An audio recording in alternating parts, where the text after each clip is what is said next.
Você pode até não acreditar, mas a figura paterna, ela tem uma representação muito importante na vida de uma mulher.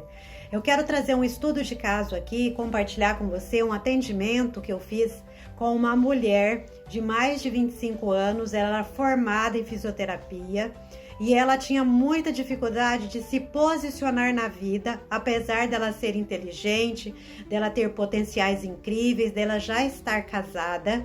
Ela tinha dificuldade de se posicionar, dificuldade de falar não, muita carência.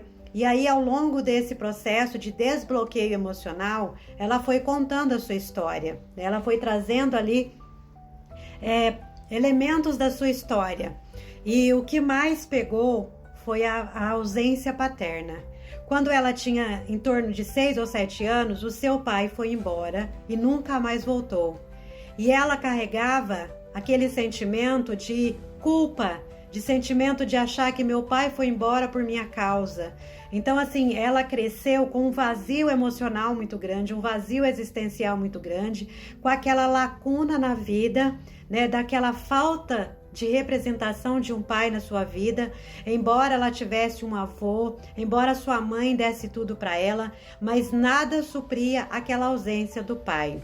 Então, por isso que eu tô trazendo isso, né? Amanhã é Dia dos Pais e eu tenho falado muito sobre traumas, sobre dependência emocional, sobre o quanto os bloqueios emocionais impedem uma mulher de crescer, seja pessoal, seja profissionalmente. Então, eu tenho vários casos que eu atendi, né? Eu sou psicanalista clínica, eu sou arte terapeuta e também mentora comportamental. Então, eu venho identificando padrões que se repetem na vida de muitas mulheres, né? Traumas e bloqueios emocionais, muitas vezes, muito ligados à questão paterna. Então, nesse caso em específico, essa paciente, quando ela começou a falar, né, que o pai foi embora, que ela era uma criança e que ela queria entender o que levou esse pai a ir embora e deixar ela tão pequena, né? E aí eu fiz um exercício com ela, né, um exercício de mentalização para que ela pudesse dizer para esse pai como ela se sentiu, porque ela nunca teve a oportunidade de falar como ela se sentiu, da falta que ela sentiu desse pai, o quanto esse pai fez falta para ela. E aí, nesse exercício, ela conseguiu verbalizar, ela conseguiu fazer essa visualização, como se ela estivesse realmente falando para esse pai o quanto ela sentiu falta, o quanto ela queria ter tido esse pai presente, o quanto ela sentia culpada por esse pai ter ido embora, mesmo que não fosse culpa dela, mas ela carregava essa culpa, e a culpa, ela é um peso extremamente grande. A culpa, ela gera, assim, um desconforto muito grande, e esse peso, muitas vezes, se torna um bloqueio que atrapalha o crescimento, atrapalha os relacionamentos dessas pessoas. E aí, após fazer esse exercício, ela ficou muito emocionada, ela chorou muito. E após o exercício, eu perguntei: como você se sente agora? Ela falou: nossa, eu me sinto muito mais aliviada. Porque ela guardou isso para ela guardou aquilo que ela queria dizer para o pai. Ela guardou aquele sentimento que ela queria falar para aquele pai. Então, esse exercício de representação, de como se ela estivesse falando para aquele pai, trouxe para ela um grande alívio, né? Para ela externalizar aquilo que estava guardado. E muitas vezes a gente precisa trabalhar questões nossas, mesmo que não vá resolver aquela situação, nesse caso, mesmo que esse pai não vá voltar, mesmo que ela não vai conviver com esse pai, mas o fato dela externalizar aquilo que ela ficou guardando durante mais de 20 anos, né? Isso traz alívio, isso faz com que a mente, com que o cérebro reconheça: agora eu entendi, agora eu sei que eu posso continuar, eu sei que eu posso dar conta, e que aquele vazio muitas vezes vai permanecer. Então, o processo terapêutico, o processo de mentoria, muitas vezes, eles ajudam a ressignificar aquela dor, ele ajuda a reinterpretar aquela dor, a verbalizar aquilo que nunca foi dito, aquilo que foi guardado, que muitas vezes gerou tensão, gerou dor, gerou desconforto, que muitas vezes impede, né, muitas mulheres de se posicionar na vida, de colocar limites, de crescer, de acreditar nas suas potencialidades, porque muitas vezes, de forma inconsciente, ela ficou esperando aquele pai, o apoio daquele pai, a força daquele pai, pai, uma aprovação daquele pai.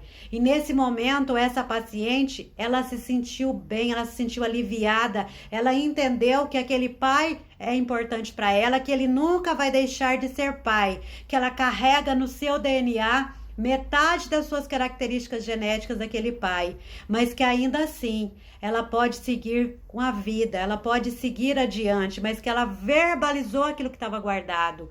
Quantas vezes a gente guarda, a gente sofre por aquilo que a gente queria ter dito e não disse?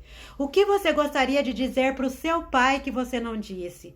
Eu te convido a fazer um exercício que vai ser libertador. Escreve uma carta para o seu pai. Coloca tudo aquilo que você gostaria de ter dito e não disse. Mesmo que seu pai esteja vivo, mesmo que você ainda convive com ele, mas que você tenha algo a dizer, mas que você não consegue dizer. Faz esse exercício, depois volta aqui me falar. A escrita, ela é terapêutica. Quando você coloca para fora em forma de escrita, você alivia aquela dor, você alivia aquele sofrimento que você vem carregando durante muitos anos. A escrita terapêutica, ela me ajudou demais. Eu era uma pessoa que tinha muita dificuldade de verbalizar os meus sentimentos. Eu ficava guardando, eu ficava sufocada, eu ficava angustiada, amargurada. E aí eu comecei a usar a escrita como um instrumento de alívio, né, de organização de ideias, de colocar as minhas ideias, meus desejos para fora. Então me ajudou muito, eu tenho utilizado com as minhas clientes, com as minhas pacientes. E você, se você tem algo que está te angustiando, aquela dor, aquele sofrimento muito grande, mas que você não consegue falar para ninguém, que você não consegue externalizar, eu te convido a escrever. Coloca no papel, escreve, mesmo que você não vá ler depois, mesmo que você pegue e jogue fora, mas escreve, você vai ver que vai te trazer um alívio tão grande. Mas isso não isenta você buscar um profissional que possa te ajudar a elaborar e a ressignificar verdadeiramente essa dor, esse sofrimento. Mas a escrita, ela já vai te ajudar a trazer muito alívio. Nem que depois você pega, rasga e joga fora, mas você já colocou, você já trouxe alívio, você já disse aquilo que você queria dizer. Então, eu te convido, se você sente essa angústia, se você gostaria de dizer algo para o seu pai ou para aquela pessoa que representou o seu pai e que talvez você não disse, escreve. Mesmo que você não vai entregar, você vai ver o quanto isso vai ser libertador. Depois vem me contar aqui como foi. Você vai ver que vai te ajudar, porque eu já vivi isso na pele, eu já senti essa dor na pele e eu consegui sentir aliviada a partir desse processo. E eu tenho usado muito com mulheres que eu atendo, mulheres que carregam feridas emocionais profundas. Não estou dizendo que você fazer isso já vai te libertar de toda a dor e todo o sofrimento. Mas eu te garanto que vai te trazer muito alívio, que vai te trazer assim uma liberdade emocional muito grande, porque você não vai ficar guardando todo esse lixo emocional que te atormenta, que te impede de seguir adiante, que te impede de crescer, que te impede de relacionar melhor. Então, é minha experiência pessoal e minha experiência profissional que escrever ajuda demais.